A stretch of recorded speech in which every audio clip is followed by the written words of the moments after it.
A Florida man walks into a real estate office saying that he's a covert agent for a secret FDLE unit. With a poorly written letter, the man's scheme unraveled almost as fast as it started. Why did he think he could get away with this?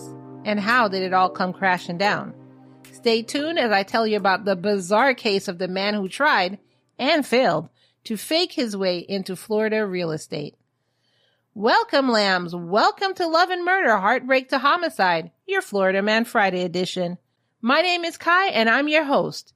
If you're new here, thank you for joining us. Please go ahead and listen, and if you like it, go ahead and subscribe so you don't miss any more true crime episodes.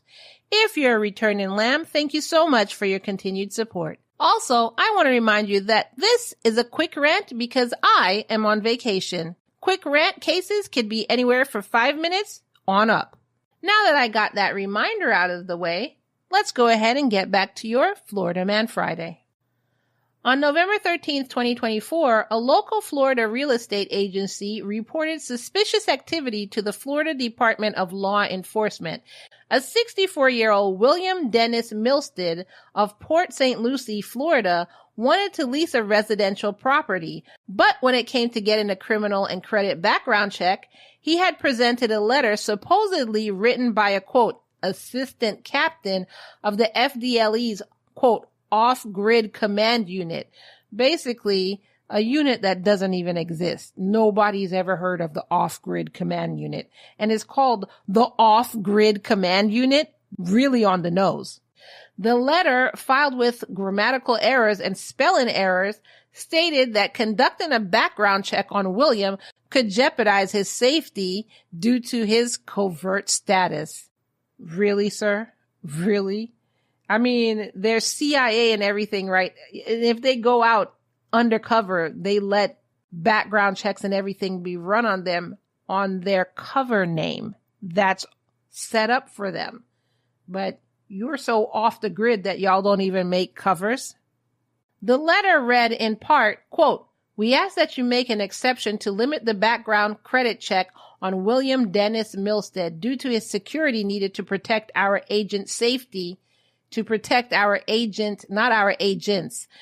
agent's safety, and rely solely on this letter of recommendation from the FDLE and state of Florida," end quote.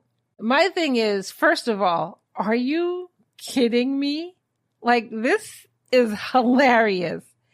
And then, if you're going to write a supposed professional letter, how do you have grammatical and spelling errors? But my favorite part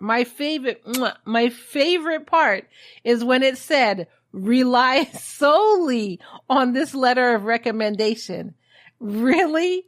I've never seen something like this in my life.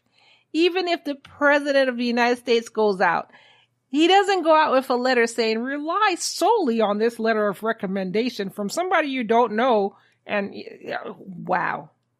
The letter further claimed that William had been employed by the FDLE since October 2006 and was, quote, 3 years shy of reaching his 20th year retirement.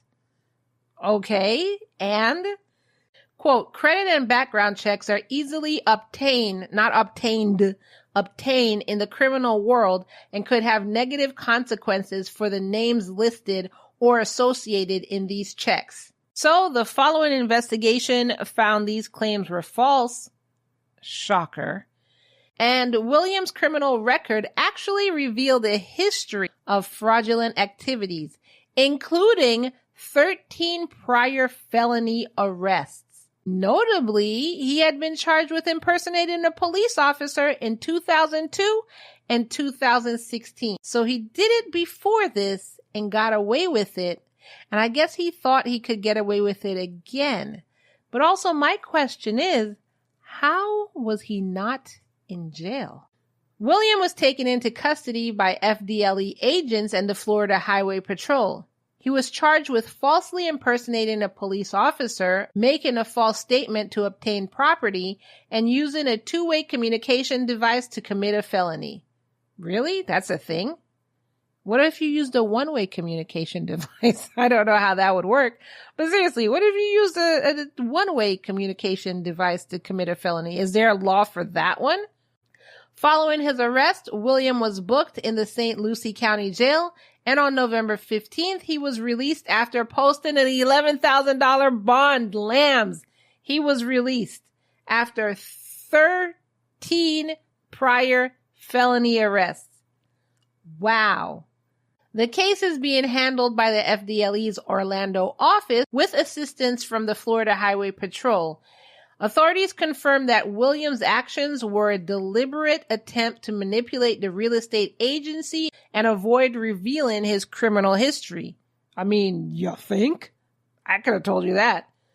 Quote, Milstead's letter was clearly fabricated and his claims were entirely false. This case highlights the importance of vigilance in verifying documentation and conducting thorough background checks. End quote. As the investigation continues, prosecutors from the Office of the State Attorney, 19th Judicial Circuit, will pursue charges against William. From what I could find, his next court appearance is still pending and the case is still ongoing. Now, my thing is, I don't understand why they keep letting this guy go. 13 felonies, and 2 of these felonies was impersonating an officer. Like, what does it take for him to be in prison? Clearly, he's not learning. Clearly, he's not being rehabilitated. 13 times? 13? And 2, this is the 3rd impersonating an officer. Why is he out? Why? Okay. What do you think about this episode? Let me know your thoughts in the comments below. Can you believe he has 13 felonies and he's out? Just let me know in the comments if you can believe that crap. But that is all I have for you for this Florida Man Friday quick rant.